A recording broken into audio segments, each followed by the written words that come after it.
Υπάρχει κάτι που ο Άγιος Παΐσιος είχε διακρίνει για την εποχή μας και που χρειάζεται να κατανοήσουμε πριν προχωρήσουμε.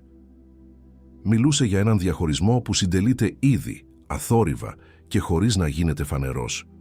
Είναι ένας διαχωρισμός που δεν φαίνεται εξωτερικά, αλλά πραγματοποιείται μέσα στην καρδιά του κάθε ανθρώπου. Σε καλώ να ακούσεις με ανοιχτή καρδιά και να αναρωτηθείς σε ποια πλευρά στέκεσαι, ώστε στη συνέχεια να προσευχηθούμε μαζί με ειλικρίνεια. Στη δεύτερη επιστολή προς τον Τιμόθεο, στο 3ο κεφάλαιο και στο 5ο εδάφιο, υπάρχει η προειδοποίηση για ανθρώπους που έχουν μορφή ευσέβειας αλλά αρνούνται τη δύναμή της. Το εδάφιο αυτό περιγράφει μια θρησκευτικότητα που διατηρεί το εξωτερικό σχήμα, αλλά έχει χάσει την εσωτερική ουσία. Μια πίστη που συμμετέχει στις ακολουθίες, χρησιμοποιεί τα σωστά λόγια και τηρεί όσα φαίνονται προς τα έξω. Ο άνθρωπος μαθαίνει να συμπεριφέρεται με τρόπο που δείχνει ευλάβεια, όμως η καρδιά του δεν έχει παραδοθεί πραγματικά στον Θεό. Η ζωή του παραμένει ουσιαστικά ανέγκυχτη από την παρουσία του, ενώ εξωτερικά όλα μοιάζουν σωστά.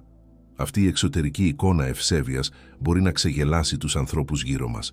Κάποιος μπορεί να επενείται για τη στάση του και για τη συνέπειά του στις θρησκευτικές υποχρεώσεις. Ο Θεός όμως δεν κοιτάζει την επιφάνεια, αναζητά την αλήθεια στα βάθη της καρδιάς. Όταν κρατάμε μόνο το σχήμα χωρίς την ουσία, δημιουργούμε ένα εμπόδιο στη δράση του Αγίου Πνεύματος. Αρνούμαστε τη δύναμη της ευσέβειας, επειδή δεν της επιτρέπουμε να αλλάξει τη συμπεριφορά μας και τα πραγματικά μας κίνητρα. Είναι σαν ένα πνευματικό θέατρο, όπου ο ηθοποιός ξεχνά ότι ο δημιουργός της ζωής γνωρίζει όσα συμβαίνουν πίσω από τη σκηνή. Στο κατά Ματθαίον Ευαγγέλιο, στο 7ο κεφάλαιο, από το 21ο έως το 23ο εδάφιο, συναντούμε μία άμεση προειδοποίηση. Ο Χριστός λέει: «Δεν θα μπει στη βασιλεία των ουρανών καθένας που μου λέει «Κύριε, Κύριε». Περιγράφει μια σκηνή κρίσεως, όπου άνθρωποι παρουσιάζουν ένα ολόκληρο παρελθόν θρησκευτικής δράσης, μιλώντας για προφητείες και θαυμαστά έργα που έκαναν στο όνομά του. Ήταν άνθρωποι δραστήριοι, που είχαν κάνει πράγματα ορατά στους άλλους. Κι όμως, η απάντηση που λαμβάνουν είναι οριστική όταν ο Κύριος τους λέει ότι ποτέ δεν τους γνώρισε. Το κριτήριο δεν ήταν ο αριθμός των έργων τους, αλλά η σχέση τους μαζί του. Ο Χριστός δεν αμφισβήτησε ότι έκαναν αυτά τα έργα. Αποκάλυψε όμως ότι δεν υπήρχε πραγματική οικειότητα και ζωντανή κοινωνία μαζί του. Το να κάνουμε πράγματα στο όνομα του Θεού δεν μπορεί να αντικαταστήσει το να ζούμε μαζί με τον Θεό.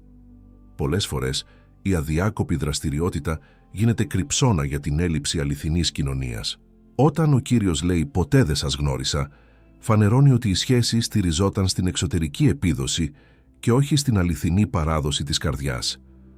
Στο βιβλίο της Αποκαλύψεως, στο 3ο κεφάλαιο, από το 15ο έως το 16ο εδάφιο, βρίσκουμε το μήνυμα προς την Εκκλησία της Λαοδικίας. Η προειδοποίηση είναι ξεκάθαρη. «Γνωρίζω τα έργα σου. Δεν είσαι ούτε ψυχρός ούτε θερμός. Μακάρι να ήσουν ψυχρός ή θερμός. Επειδή όμως είσαι χλιαρός και ούτε ψυχρός ούτε θερμός, θα σε εξεμέσω από το στόμα μου».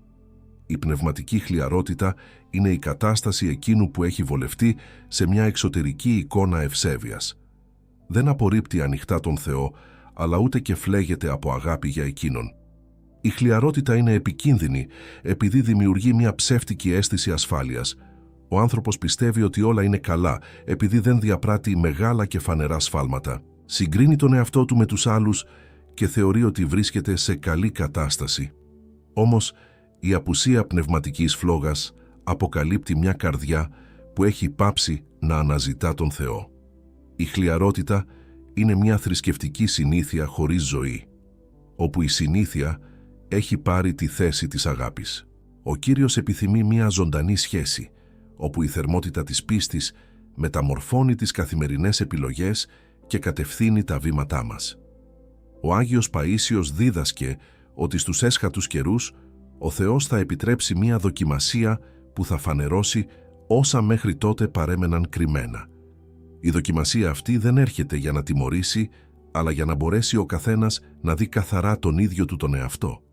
Η κρίση αφαιρεί τις μάσκες και αποκαλύπτει όσα η καθημερινή συνήθεια είχε καλύψει. Σκοπός αυτής της αποκάλυψης είναι να μας δοθεί η δυνατότητα να επιλέξουμε την αλήθεια.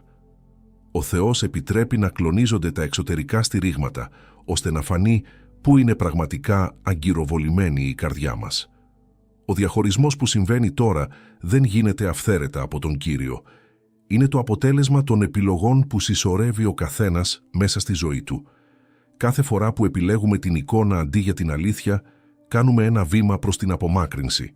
Κάθε φορά που προσευχόμαστε με ειλικρίνεια και αναζητούμε την κοινωνία με τον Θεό, κάνουμε ένα βήμα προς την οικειότητα μαζί Του. Ο διαχωρισμός είναι ο καρπός των σπόρων που φυτεύουμε στις στιγμές που μένουμε μόνοι με τον Θεό και στις μικρές καθημερινές μας αποφάσεις. Η βιβλική διήγηση που αποτυπώνει αυτή την αλήθεια βρίσκεται στο κατά Ματθαίον Ευαγγέλιο, στο 25ο κεφάλαιο, από το 1ο έως το 13ο εδάφιο. Είναι η παραβολή των 10 παρθένων. Η ιστορία μιλά για 10 παρθένες που βγήκαν να συναντήσουν τον νυμφίο. Εξωτερικά έμοιαζαν όλες ίδιες, κρατούσαν λιχνάρια και περίμεναν το ίδιο γεγονός. Από έξω δεν φαινόταν καμία διαφορά. Η μοναδική διάκριση βρισκόταν σε αυτό που είχαν κρυμμένο μαζί τους. Οι 5 ήταν φρόνιμες και είχαν πάρει λάδι στα δοχεία τους, ενώ οι άλλες 5 ήταν μωρές και δεν είχαν φροντίσει να πάρουν επιπλέον λάδι. Ο νυμφίος αργούσε να έρθει και η αναμονή παρατάθηκε περισσότερο από όσο περίμεναν. Η νύστα κυρίευσε όλες τους και τόσο οι φρόνιμες όσο και οι μωρές αποκοιμήθηκαν. Η καθυστέρηση δοκίμασε την προετοιμασία της καθεμιάς, γιατί ο χρόνος αποκαλύπτει όσα μπορεί να κρύψει ο αρχικός ενθουσιασμός. Καθώς περίμεναν, το λάδι των λιχναριών άρχισε να λιγοστεύει. Όταν δεν συμβαίνει τίποτε εντυπωσιακό εξωτερικά, η πίστη διατηρείται από την εσωτερική πνευματική προμήθεια που έχουμε συγκεντρώσει στην παρουσία του Κυρίου. Τα μεσάνυχτα ακούστηκε ξαφνικά μια κραυγή που ανήγγειλε ότι ο νυμφίος έρχεται. Όλες οι παρθένες ξύπνησαν και άρχισαν να ετοιμάζουν τα λιχνάρια τους. Τότε φανερώθηκε η πραγματική τους κατάσταση, γιατί τα λιχνάρια των μωρών παρθένων άρχισαν να σβήνουν. Εκείνη τη στιγμή κατάλαβαν ότι δεν είχαν αρκετό λάδι για να κρατήσουν τη φλόγα αναμένη στην κρίσιμη ώρα. Η έλλειψη εσωτερικής προετοιμασίας, που μέχρι τότε έμοιαζε ασήμαντη λεπτομέρεια, έγινε ξαφνικά το σημαντικότερο ζήτημα. Οι μωρές παρθένες ζήτησαν λάδι από τις φρόνιμες, προσπαθώντας να στηριχθούν στο απόθεμα των άλλων. Οι φρόνιμες αρνήθηκαν, λέγοντας ότι δεν θα επαρκούσε για όλες και ότι έπρεπε να πάνε να αγοράσουν. Η άρνησή τους δεν ήταν εγωισμός, γιατί η αλήθεια είναι ότι το εσωτερικό λάδι δεν δανείζεται. Δεν μπορούμε να ζήσουμε από την πίστη κάποιου άλλου, ούτε να χρησιμοποιήσουμε τη σχέση ενός άλλου ανθρώπου με τον Θεό για να φωτίσουμε τον δικό μας δρόμο. Η κοινωνία με τον Θεό είναι προσωπική και δεν μεταβιβάζεται. Όσο οι μωρές παρθένες έλειπαν για να αγοράσουν λάδι, ο νυμφίος έφτασε. Εκείνες που ήταν έτοιμες μπήκαν μαζί του στον γάμο και η πόρτα έκλεισε. Όταν επέστρεψαν οι υπόλοιπες και χτύπησαν την πόρτα, η απάντηση του νυμφίου ήταν η ίδια που συναντούμε στην εικόνα της κρίσεως. «Αληθινά σας λέω, δεν σας γνωρίζω». Το λάδι δεν συμβολίζει απλώς τη θρησκευτική δραστηριότητα, αλλά τη ζωντανή σχέση που καλλιεργείται με το Άγιο Πνεύμα. Η κλειστή πόρτα επισφράγισε έναν διαχωρισμό που είχε ήδη συντελεστεί αθόρυβα κατά τη διάρκεια της αναμονής. Ο Άγιος Παΐσιος μας δίδαξε ότι το κριτήριο αυτού του διαχωρισμού δεν είναι ποιος γνωρίζει περισσότερη θεολογία, ούτε ποιος συμμετείχε σε περισσότερες θρησκευτικές δραστηριότητες. Το κριτήριο είναι ποιος καλλιέργησε αληθινή σχέση με τον Κύριο μέσα στη σιωπή του δωματίου του και στην επιμονή μιας προσευχής που κανείς άλλος δεν βλέπει. Είναι η αγάπη που γίνεται συγκεκριμένη πράξη προς τον πλησίον, μακριά από χειροκροτήματα και δημόσια αναγνώριση. Η πραγματική αξία βρίσκεται σε αυτή την κρυφή καλλιέργεια της ψυχής που τη δυναμώνει ώστε να αντέξει στις δοκιμασίες.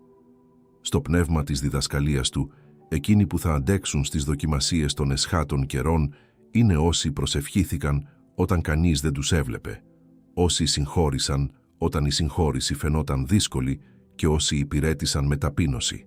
Αυτές οι σιωπηλές πράξεις είναι σαν σταγόνες λαδιού που γεμίζουν τα δοχεία μας και διαμορφώνουν εκείνη την εσωτερική ζωή που κρατά το φως αναμένο όταν γύρω μας όλα σκοτεινιάζουν. Η αληθινή προετοιμασία δεν αναζητά εξέδρες και προβολή, αλλά οικειότητα με τον Δημιουργό. Η διδασκαλία του Αγίου μας καλεί να εγκαταλείψουμε την επίδειξη και να αναζητήσουμε την ουσία της πίστης. Δεν έχει σημασία μόνο πόσα γνωρίζουμε για τον Θεό, αλλά πόσο πραγματικά τον γνωρίζουμε. Η εξωτερική θρησκευτικότητα μπορεί να προσφέρει αναγνώριση ανάμεσα στους ανθρώπους, όμως μόνο η εσωτερική κοινωνία μπορεί να μας φέρει σε πραγματική οικειότητα με τον Κύριο. Ο Άγιος Παΐσιος προειδοποιεί ότι ο διαχωρισμός έχει ήδη αρχίσει, ξεχωρίζοντας εκείνους που ζουν για την εικόνα από εκείνους που κάθε μέρα αναζητούν την αλήθεια στα βάθη της καρδιάς τους. Μπροστά σε αυτή την πραγματικότητα υπάρχουν ερωτήματα που δεν μπορούμε να αποφύγουμε. Αν ο Κύριος επέστρεφε τώρα, θα έβρισκε αληθινή πίστη στη ζωή σου. Είναι η σχέση σου με τον Θεό πραγματική ή έχει μετατραπεί σε μια παράσταση για να διατηρούνται τα προσχήματα? Έχεις αρκετό λάδι στο δοχείο σου ή προσπαθείς να επιβιώσεις με το φως της πίστης των άλλων? Αυτά τα ερωτήματα δεν έχουν σκοπό να σε καταδικάσουν, αλλά να ξυπνήσουν μια καρδιά που ίσως αποκοιμήθηκε μέσα στη συνήθεια. Αυτή είναι η στιγμή να εξετάσουμε τη ζωή μας με ειλικρίνεια, γνωρίζοντας ότι ο Κύριος δεν ζητά από εμάς τελειότητα, ζητά αλήθεια. Αν νιώθεις ότι το λιχνάρι σου αρχίζει να σβήνει, υπάρχει ακόμη χρόνος να αναζητήσεις το λάδι. Υπάρχει ακόμη χρόνος να αφήσεις πίσω την εξωτερική εικόνα της ευσέβειας και να αναζητήσεις τη δύναμη του Αγίου Πνεύματος, επιλέγοντας την καθημερινή κοινωνία με τον Θεό και την ειλικρινή μετάνοια αντί για μια άκαρπη θρησκευτική δραστηριότητα. Αν κάτι μέσα σου ξύπνησε καθώς άκουγες αυτά τα λόγια, να ξέρεις ότι ο Κύριος σε ακούει. Δεν είναι ώρα για φόβο, αλλά για ειλικρίνεια ενώπιον του Θεού, ο οποίος δέχεται όποιον τον πλησιάζει με ανοιχτή καρδιά. Αν επιθυμείς μια αληθινή και ουσιαστική σχέση μαζί Του, τότε προσευχήσου μαζί μου τώρα. Κύριε Θεέ Πατέρα Παντοδύναμε, Δημιουργέ του ουρανού και της γης, στέκομαι αυτή τη στιγμή ενώπιόν Σου με καρδιά γεμάτη δέος και ευλάβεια. Εσύ είσαι ο Θεός που γνωρίζεις τα βάθη κάθε ανθρώπου και τα μάτια Σου ερευνούν τα πιο κρυφά μέρη της ψυχής, όπου τίποτε δεν μπορεί να ξεφύγει από το βλέμμα Σου.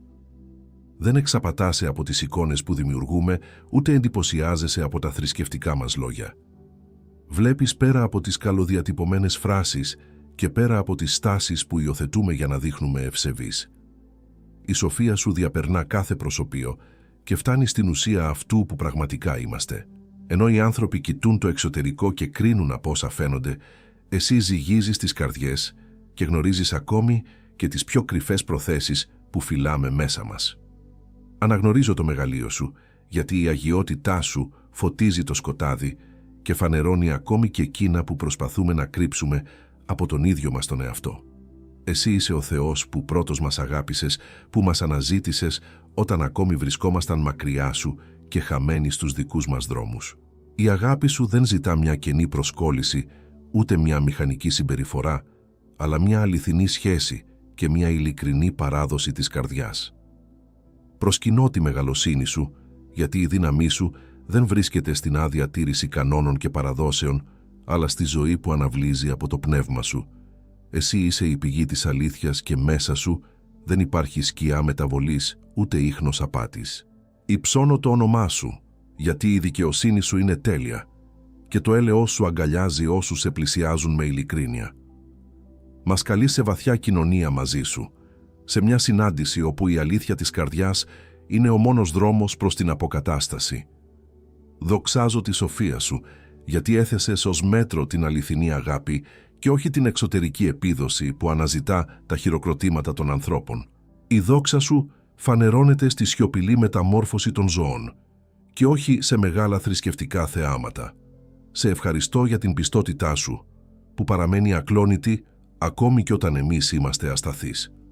Εσύ είσαι ο Κύριος των πάντων και ταυτόχρονα επιθυμείς να κατοικείς στα βάθη κάθε ανθρώπινης καρδιάς που σε δέχεται.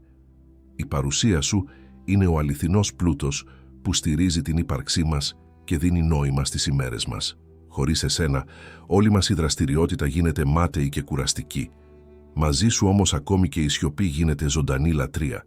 Μεγαλύνω το όνομά Σου, γιατί είσαι Πατέρας μακρόθυμος που περιμένεις την επιστροφή μας και δεν πάβεις να μας καλείς να περπατήσουμε μέσα στο φως της αλήθειάς Σου.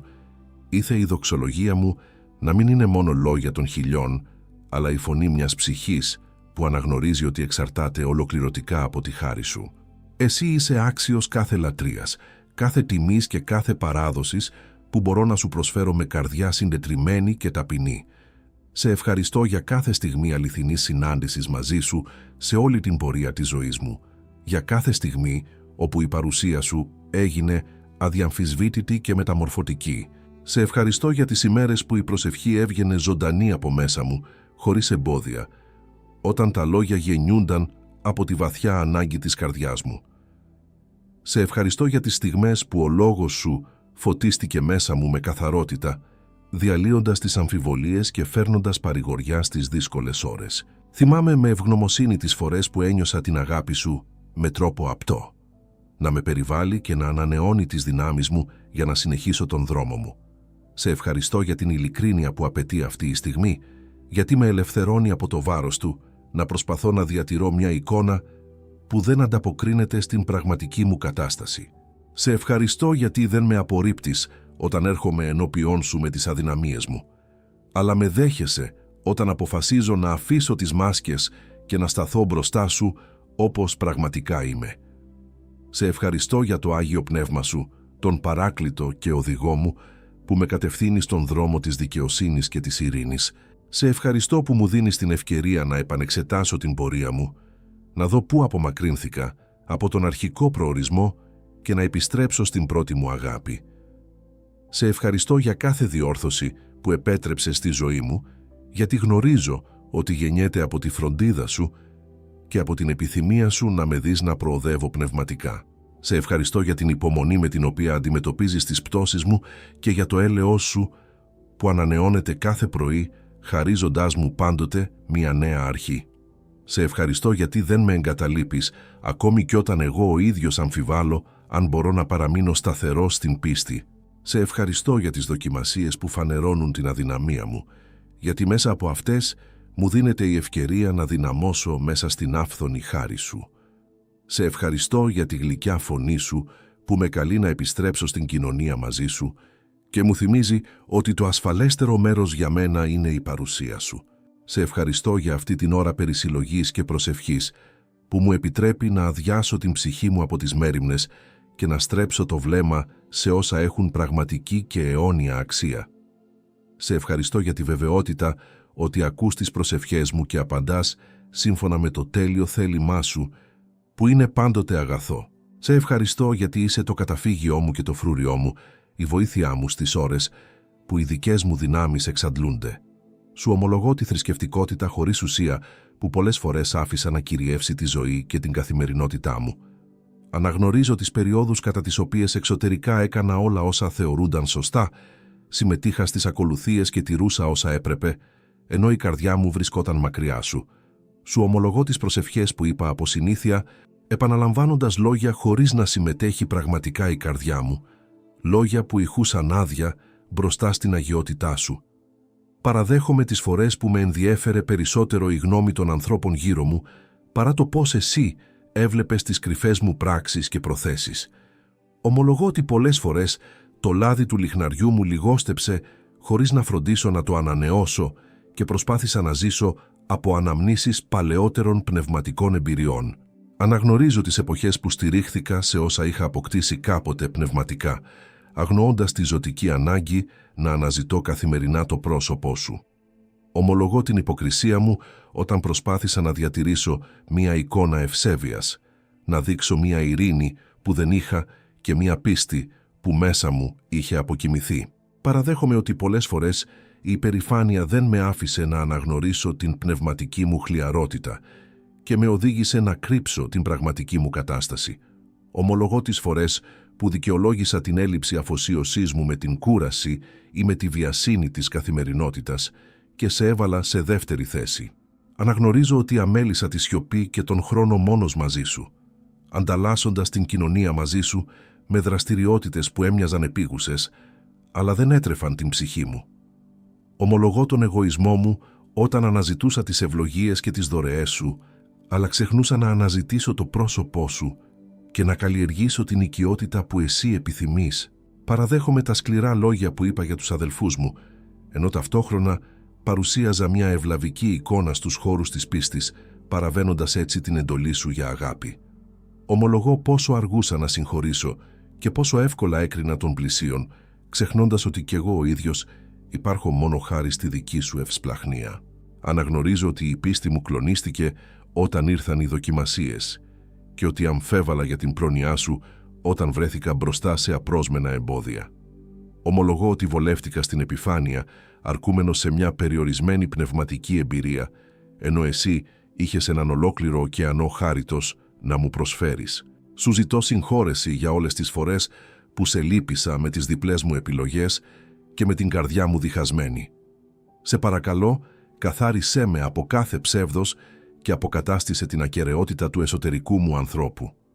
Χάρισέ μου αληθινή ανανέωση, ώστε η ζωή μου να γίνει αυθεντική αντανάκλαση του φωτός σου και όχι ένας καθρέφτης θαμπομένος από τη δική μου ματαιοδοξία. Κύριε, το πιο βαθύ αίτημά μου αυτή τη στιγμή είναι να δημιουργήσεις μέσα μου μια αληθινή και βαθιά σχέση μαζί σου. Δεν θέλω πια να ζω μέσα σε πνευματικές παραστάσεις ή σε μια άδεια επίδοση που αναζητά μόνο την αποδοχή των ανθρώπων. Σε παρακαλώ, άφησε την αλήθεια σου να εισχωρήσει στα πιο σκοτεινά σημεία της ύπαρξής μου και να γκρεμίσει κάθε οικοδόμημα προσποίησης που έχτισα όλα αυτά τα χρόνια για να φαίνομαι σωστός στα μάτια των άλλων. Μεταμόρφωσε την καρδιά μου από μέσα προς τα έξω, αλλάζοντας τα κρυφά μου κίνητρα, τις επιθυμίες μου και τις πιο μύχιες σκέψεις μου. Κάνε την αναζήτησή μου για σένα να μην είναι ένα απλό θρησκευτικό καθήκον ή μια πολιτισμική υποχρέωση, αλλά ζωτική ανάγκη, τόσο απαραίτητη όσο ο αέρας που αναπνέω κάθε ημέρα. Ξερίζωσε από μέσα μου την επιθυμία να με θεωρούν ευσεβή και αντικατάστησέ την με μια ακόρεστη δίψα για την αόρατη και θεραπευτική παρουσία σου. Δίδαξέ με να προσεύχομαι κρυφά μέσα στη σιωπή του δωματίου μου, εκεί όπου κανείς άλλος δεν μπορεί να ακούσει, και να βρίσκω πληρότητα μόνο στη βεβαιότητα ότι εσύ είσαι εκεί μαζί μου και ακούς τη φωνή μου. Ας έρχεται το Άγιο Πνεύμα σου αδιάκοπα επάνω μου, σαν φρέσκο λάδι που τροφοδοτεί το λιχνάρι της ζωής μου, ένα καθαρό λάδι που δεν εξαντλείται ακόμη και στις πιο μακρές νύχτες αναμονής και θεϊκής σιωπής. Ήθε αυτή η Αγία Χάρη να μου χαρίζει ακατάβλητη δύναμη, ώστε να κρατώ τη φλόγα αναμένη όταν οι μεγάλες δοκιμασίες επιχειρούν να σβήσουν την αδύναμη πίστη μου. Σε παρακαλώ, κάνε την καθημερινή κοινωνία μαζί σου θεμέλιο για κάθε τι που κάνω και για κάθε τι που σχεδιάζω, ώστε οι πράξεις μου μέσα στον κόσμο να είναι απλώς η φυσική υπερχείληση όσων υπάρχουν μέσα μου και όχι ένας εξαντλητικός ανθρώπινος αγώνας. Ελευθέρωσέ με οριστικά από τον επικίνδυνο πειρασμό να συγκρίνω την πνευματική μου ζωή με τη ζωή εκείνων που βρίσκονται γύρω μου, γιατί γνωρίζω ότι με καλείς σε μια μοναδική και προσωπική πορεία μεταμόρφωσης που δεν επιδέχεται αντιγραφές. Δώσε μου το θάρρος να στέκομαι απόλυτα αληθινός και ευάλωτος μπροστά σου, να σου παρουσιάζω τις βαθύτερες αμφιβολίες και τους σκοτεινότερους φόβους μου, χωρίς να προσπαθώ να τους κρύψω πίσω από όμορφα απομνημονευμένα εδάφια που χρησιμοποιώ σαν ασπίδα. Ήθε η λατρεία μου να είναι πάντοτε καρπός μιας καρδιάς που σε γνωρίζει πραγματικά, που έχει αισθανθεί το βάρος της συγχώρεσής σου και δεν μπορεί καν να διανοηθεί ότι θα ζήσει έστω και μία στιγμή μακριά από την προστατευτική αγκαλιά σου. Κύριε, μην επιτρέψεις να γίνω επαγγελματίας της πίστης ή ειδικό σε άδειες τελετουργίες, κάποιος που γνωρίζει ακριβώς τι πρέπει να πει και πώς πρέπει να σταθεί, αλλά έχει χάσει τη συγκίνηση και το θαύμα της πρώτης φοράς που άκουσε τη φωνή σου να τον καλεί με το όνομά του. Αναζωπήρωσε μέσα στο στήθος μου την ειλικρινή αγάπη, ώστε κάθε λέξη που απευθύνω σε σένα να γεννιέται από μια ψυχή που πάλεται αδιάκοπα για τη δόξα σου και για τη βασιλεία σου. Κάνε τη ζωή μου μια σιωπηλή και αληθινή μαρτυρία της μεταμορφωτικής σου δύναμης, ώστε το φως των πράξεών μου να μην λάμπει για να στρέφει τα βλέμματα στη δική μου εύθραυστη λιχνία, αλλά για να φωτίζει καθαρά τον δρόμο των ανθρώπων προς εσένα. Σε παρακαλώ, κάνε την οικειότητά μου μαζί σου τόσο ζωντανή και τόσο πραγματική, ώστε όταν έρθει η αναπόφευκτη στιγμή να σταθούμε πρόσωπο με πρόσωπο, να μην ακούσω λόγια απόρριψης, αλλά να με δεχτείς με χαρά ως αγαπημένο παιδί γνωστό ολοκληρωτικά στον Πατέρα. Ολοκλήρωσε το έργο σου μέσα μου αυτή ακριβώς τη στιγμή. Αφαίρεσε με ακρίβεια κάθε τι επιφανειακό, μάταιο και ψεύτικο και θεμελίωσε μέσα μου ένα ακλόνητο οικοδόμημα αλήθειας, χάριτος και αιώνιας κοινωνίας μαζί σου. Φέρνω μπροστά σου με βαριά καρδιά τους συγγενείς μου που διατηρούν το εξωτερικό σχήμα της ευσέβειας, αλλά στην πραγματικότητα ζουν μακριά από την αληθινή παρουσία και τη δύναμή σου. Εσύ γνωρίζεις με το όνομά τους εκείνους που βρίσκονται μέσα στις εκκλησίες μας, συμμετέχουν ενεργά στις εβδομαδιαίες δραστηριότητες και μιλούν με ευχέρεια τη γλώσσα της πίστης, ενώ οι καρδιές τους παραμένουν ψυχρές, σκληρές και βαθιά απομακρυσμένες από εσένα. Σε παρακαλώ, ας τους ξυπνήσει επιγόντως το Άγιο Πνεύμα σου από αυτή την επικίνδυνη και θανατηφόρα χλιαρότητα που τους εμποδίζει να δουν την πραγματική πνευματική τους κατάσταση μπροστά στην αιωνιότητα. Σπάσε τα βαριά τείχη της θρησκευτικής υπερηφάνειας και της αυτοδικαίωσης, που δεν τους αφήνουν να αναγνωρίσουν την άμεση ανάγκη για αληθινή μετάνοια και ολοκληρωτική παράδοση στην κυριαρχία σου. Φανέρωσε στον καθένα τους, με αγάπη, τον μεγάλο κίνδυνο του να ζει στηριγμένο σε κενές εμφανίσεις και αγγίξέ τους με τη μεταμορφωτική χάρη σου, ώστε να εγκαταλείψουν αυτή την κουραστική προσποίηση και να αρχίσουν να αναζητούν το πρόσωπό σου με την ειλικρίνεια εκείνου που αναγνωρίζει την πνευματική του φτώχεια. Σε παρακαλώ και για τη δική μου πνευματική ζωή, ιδιαίτερα για εκείνες τις περιοχές ασυνείδητης υποκρισίας που εξακολουθούν να κρύβονται μέσα μου και που πολλές φορές αρνούμαι να αντιμετωπίσω. Συχνά εξαπατώ εύκολα τον εαυτό μου, πιστεύοντας ότι βρίσκομαι στον σωστό και ασφαλή δρόμο, ενώ στην πραγματικότητα απλώς παρασύρωμαι από τη συνήθεια και την πνευματική αδράνεια.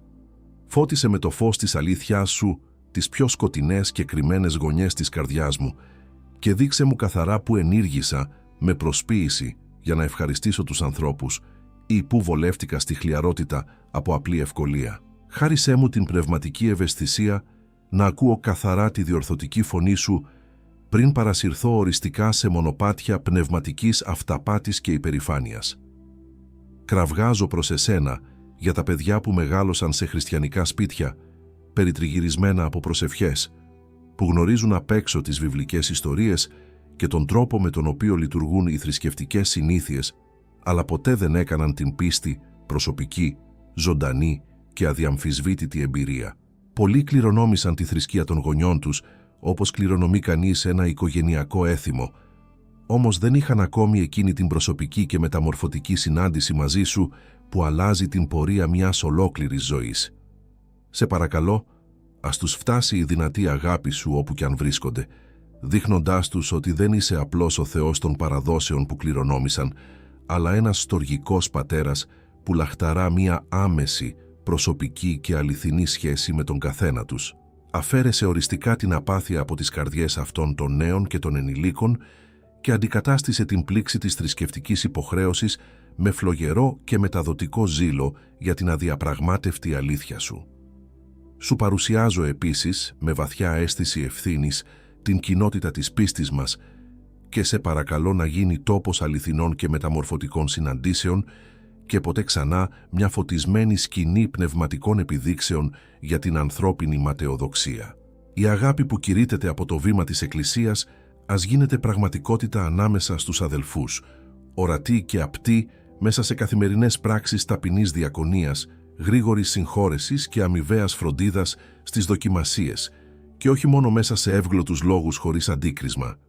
Κάνε μας αληθινά μια ασφαλή και φιλόξενη κοινότητα, όπου οι άνθρωποι θα μπορούν να έρχονται και να ομολογούν τις αδυναμίες, τα πάθη και τις πτώσεις τους χωρίς φόβο καταδίκης, βρίσκοντας ανάμεσά μας τη στήριξη που χρειάζονται για αποκατάσταση. Ελευθέρωσε τη σύγχρονη Εκκλησία από τον υπερβολικό ακτιβισμό που απλώς εξαντλεί τους ανθρώπους σωματικά και τους απομακρύνει από αυτό που είναι πραγματικά ουσιώδες. Να κάθονται σιωπηλά στα πόδια σου, να ακούν τη φωνή σου και να λαμβάνουν κατεύθυνση. Με ιδιαίτερη και επίγουσα προσευχή μεσιτεύω για όλους εκείνους που ακούν και ακολουθούν αυτή την προσευχή αυτή ακριβώς τη στιγμή και αισθάνονται βαθιά μέσα τους ότι έχουν αποκοιμηθεί πνευματικά στη μακρά αναμονή της ζωής. Πολλοί αντιλαμβάνονται με λύπη ότι τα λιχνάρια τους σβήνουν σιγά σιγά και ότι το απαραίτητο λάδι της καθημερινής κοινωνίας μαζί σου τελειώνει, νιώθοντας αδύναμοι, απογοητευμένοι και μακριά από τη ζεστασιά της αγάπης σου. Σε παρακαλώ, χύσε σήμερα πάνω στον καθένα τους νέα φρέσκια και δυνατή ενίσχυση. Ξύπνησέ τους απαλά αλλά σταθερά από τον ύπνο της αμέλειας και κάλεσέ τους σε μια νέα αρχή γεμάτη ελπίδα. Ας βρουν μόνο σε σένα την ανεξάντλητη πηγή της χάριτος, για να ανανεώσουν τις εξαντλημένες δυνάμεις τους και να γεμίσουν μέχρι επάνω τα άδεια δοχεία τους με τη ζωντανή, αληθινή και ενεργό παρουσία του παρακλήτου πνεύματός σου. Ήθε αυτή η στιγμή ειλικρινούς προσευχής να γίνει πραγματική καμπή στη ζωή τους, σηματοδοτώντας το οριστικό τέλος της επιφανειακής θρησκευτικότητας και την αρχή μιας βαθιάς, γνήσιας και ακλόνητης πορείας στο πλευρό σου, αντιμετωπίζοντας κάθε αγώνα με πίστη. Ανανέωσε την ελπίδα μας και δίδαξέ μας σε κάθε νέο ξημέρωμα να αγρυπνούμε και να προσευχόμαστε αδιάλειπτα, κρατώντας τη φλόγα της αφοσίωσής μας αναμένη μέσα στη σιωπή της προσωπικής μας κοινωνίας μαζί σου, ώστε όταν φτάσει η αποφασιστική στιγμή και ακουστεί η κραυγή τα μεσάνυχτα, να είμαστε πλήρως έτοιμοι να εισέλθουμε μαζί σου στο γαμήλιο δείπνο και να γιορτάσουμε αιώνια τη μεγαλειώδη νίκη της τέλειας αγάπης σου. Κύριε, υψώνω μια ιδιαίτερη δέηση για κάθε άνθρωπο που με ακούει αυτή τη στιγμή και ένιωσε το βάρος των ερωτημάτων αυτής της πνευματικής αναφοράς. Πολλοί άγγιξαν από το λόγο σου και κατάλαβαν ότι η πραγματικότητα της ζωής τους δεν συμφωνεί με την εικόνα που προβάλλουν στους άλλους. Σε παρακαλώ, δώσε τους μέσω του Αγίου Πνεύματός σου το θάρρος να απαντήσουν με απόλυτη ειλικρίνεια, χωρίς να προσπαθούν να δικαιολογήσουν τη χλιαρότητά τους ή να αναζητούν εύκολες δικαιολογίες στις πράξεις των άλλων. Ήθε η ντροπή που ίσως νιώσουν αναγνωρίζοντας την επιφανειακότητά τους να μην τους απομακρύνει από εσένα, αλλά να τους οδηγήσει σε βαθιά και λυτρωτική μετάνοια, ακόμη και σε δάκρυα ανακούφισης, επειδή επιτέλους μπορούν να σταθούν αληθινοί ενώπιον σου. Μεσιτεύω ιδιαίτερα για εκείνους που, εξετάζοντας την καρδιά τους, ανακάλυψαν ότι το λάδι τους έχει επικίνδυνα λιγοστέψει και ότι η φλόγα της πίστης τους, μόλις και μετά βίας, φωτίζει το επόμενο βήμα και τις κρίσιμες αποφάσεις της ζωής. Κύριε, μην επιτρέψεις στην απελπισία ή στην ντροπή να κυριαρχήσουν σε αυτές τις εύθραυστες ψυχές. Γέμισέ τες, αντίθετα, με μια αγία αίσθηση επίγοντος, ώστε να τρέξουν να γεμίσουν ξανά από την ανεξάντλητη παρουσία σου πριν φτάσει ο νυμφίος. Βοήθησέ τους να βρουν χρόνο εκεί όπου νόμιζαν ότι δεν υπήρχε, να γονατίζουν μέσα στη σιωπή της νύχτας, να αναζητούν το πρόσωπό σου μέσα στα μικρά διαστήματα της καθημερινότητας και να επιστρέψουν στην πρωταρχική εκείνη σχέση που κάποτε στήριζε και γέμιζε την ψυχή τους. Μην τους αφήσεις να χάνουν άλλο χρόνο προσπαθώντας να δανειστούν την πνευματική εμπειρία των άλλων. Οδήγησέ τους βαθιά στον λόγο σου και στην προσωπική αμεταβίβαστη προσευχή, ώστε να αναζωπυρώσουν τη φωτιά που κάποτε έκαιγε δυνατά μέσα τους. Χάρισέ τους τη χάρη να επιμένουν ακόμη και όταν ο ουρανός φαίνεται κλειστός και οι απαντήσεις αργούν, γνωρίζοντας ότι η επιμονή στην αναζήτησή σου αποκαλύπτει πόσο πολύτιμη θεωρούν την κοινωνία μαζί σου. Ήθε αυτό το ξύπνημα να είναι οριστικό και μεταμορφωτικό, να δημιουργήσει βαθιές ρίζες που θα αντέξουν στους δυνατούς ανέμους της δοκιμασίας, όταν θα φανερωθεί ποιοι σε αγαπούν αληθινά και ποιοι χρησιμοποιούν το όνομά σου μόνο όταν τους εξυπηρετεί. Ας υπάρξει αληθινή ανανέωση, σαν ποτάμι από φρέσκο λάδι, που χύνεται πάνω σε κάθε λιχνάρι που έχει σβήσει ή τρεμοπαίζει, ώστε ο λαός σου να λάμψει ξανά με το αναγνωρίσιμο φως της σταθερής οικειότητας μαζί σου. Κύριε, με τις πρεσβείες του Αγίου Παϊσίου, σε παρακαλώ να με βοηθήσεις να ζήσω μια πίστη αληθινή που φανερώνεται στα απλά πράγματα, όπως εκείνος δίδαξε και έζησε με υπομονή σε όλη του τη ζωή. Εκείνος που βρήκε βαθιά κοινωνία μαζί σου μέσα στη σιωπή του Αγίου Όρους, αφιερώνοντας τη ζωή του στην προσευχή όταν κανείς δεν τον έβλεπε και στη διακονία μακριά από τα χειροκροτήματα και την αναγνώριση του κόσμου. Ο Άγιος Παΐσιος ποτέ δεν μπέρδεψε την άγονη εξωτερική θρησκευτικότητα με την αληθινή αγιότητα. Δίδασκε ότι η πραγματική και ανιδιοτελής αγάπη αποδεικνύεται στις κρυφές πράξεις και στην καθημερινή σιωπηλή θυσία για τον πλησίον. Με τις πολύτιμες πρεσβείες του και με το παράδειγμα που άφησε στην εκκλησία σου, σε οικετεύω να καθαρίσεις οριστικά την καρδιά μου από την ανάγκη για δημόσια επιδοκιμασία, ώστε να αναζητώ μόνο τη δική σου αποδοχή μέσα στη μοναξιά και τη σιωπή του δωματίου μου. Ας γίνει το φωτεινό παράδειγμα της ζωής του, που ήταν ολοκληρωτικά αφιερωμένη σε σένα, ασφαλής οδηγός για μένα, ώστε να μην χαθώ στους περίπλοκους λαβυρίνθους της πνευματικής ματαιοδοξίας, αλλά να μείνω σταθερά αγκυροβολημένος στην απλότητα του καθαρού Ευαγγελίου σου. Με ταπεινοφροσύνη και στηριζόμενος στις προσευχές αυτού του πιστού δούλου σου, ζητώ να αποκτήσω κι εγώ εκείνη τη γαλήνια πνευματική διάβγεια που είχε, ώστε να διακρίνω γρήγορα τις αυταπάτες αυτού του πρόσκαιρου κόσμου και να κρατώ το βλέμμα μου σταθερά στραμμένο στην αιωνιότητα που μας περιμένει.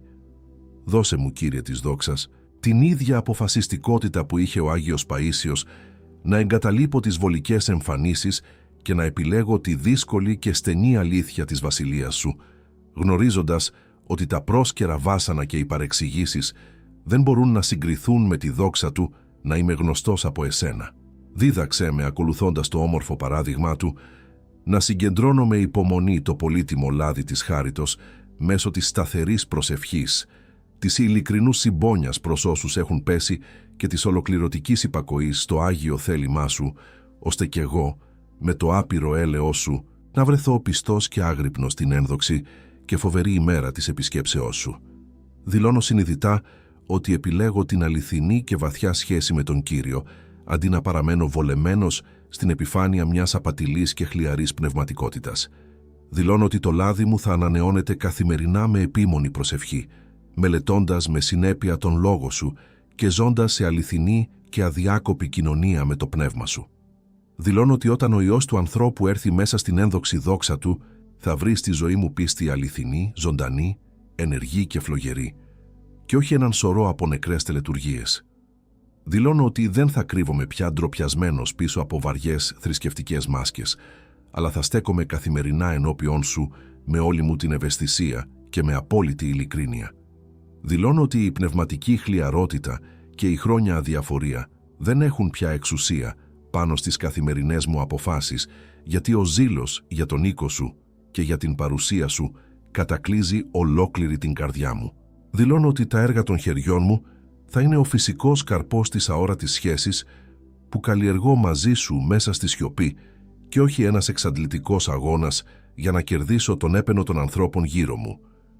Δηλώνω ότι οι συγκεκριμένες πράξεις της ζωής μου θα μαρτυρούν τη βαθιά μεταμόρφωση του εσωτερικού μου ανθρώπου και θα γίνονται αληθινό φως που δείχνει καθαρά τον δρόμο της σωτηρίας σε όσους περιπλανώνται χαμένοι στο σκοτάδι της υπερηφάνειας.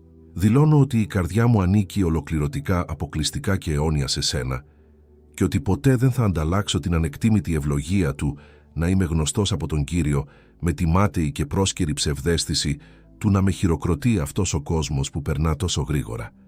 Κύριε, η καρδιά μου ξεχυλίζει ήδη από βαθιά ευγνωμοσύνη, γιατί έχω τη βεβαιότητα ότι οι προσευχές που προσφέρονται με ειλικρίνεια δεν επιστρέφουν άκαρπες και ότι εσύ ήδη εργάζεσαι ενεργά τη μεγάλη μεταμόρφωση που τόσο πολύ χρειάζομαι μέσα μου.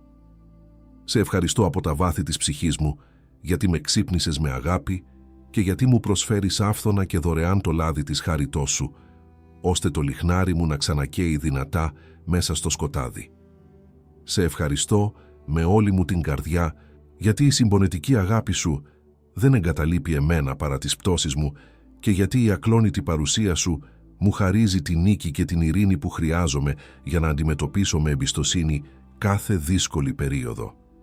Στο παντοδύναμο όνομα του Ιησού Χριστού, του Κυρίου μας, του αγαπημένου νυμφίου και λυτρωτή σωτήρα μας. Αμήν. Εύχομαι αυτή η πνευματική αναφορά, φωτισμένη από τη διδασκαλία του Αγίου Παϊσίου, να έφερε βαθιά διάβγεια στην ψυχή σου και να αναζωπήρωσε δυνατά τη δίψα σου για την αληθινή και μεταμορφωτική παρουσία του Κυρίου. Ήθε οι προσευχές σου να μην είναι πια ένα σύνολο μηχανικών και επαναλαμβανόμενων τελετουργιών, αλλά αληθινές και ζωογόνες συναντήσεις με εκείνον που γνωρίζει τα πιο βαθιά και κρυφά σημεία της καρδιάς σου. Σε προσκαλώ, με ανοιχτή καρδιά, να αφήσεις ένα αίτημα προσευχής ή να μοιραστείς ελεύθερα στα σχόλια παρακάτω πώς αυτή η διδασκαλία άγγιξε τη ζωή σου, ώστε να προσευχόμαστε ο ένας για τον άλλον ως μια ειλικρινής και ενωμένη κοινότητα. Αν ένιωσες ότι αυτό το πνευματικό μήνυμα ήταν σημαντικό και ωφέλιμο για σένα, κάνε εγγραφή στο κανάλι, ώστε να συνεχίσουμε μαζί αυτή την πορεία πνευματικής προετοιμασίας. Μοιράσου επίσης αυτό το βίντεο με κάποιον που γνωρίζεις ότι χρειάζεται να ενισχύσει το λάδι της πίστης του πριν από την έλευση του νυμφίου. Ήθε η άφθονη ειρήνη του Κυρίου Ιησού Χριστού, η ασύγκριτη αγάπη του Θεού Πατέρα και η γλυκιά και αδιάκοπη κοινωνία του Αγίου Πνεύματος να είναι και να παραμένουν μαζί σου σήμερα, αύριο και σε όλη την αιωνιότητα.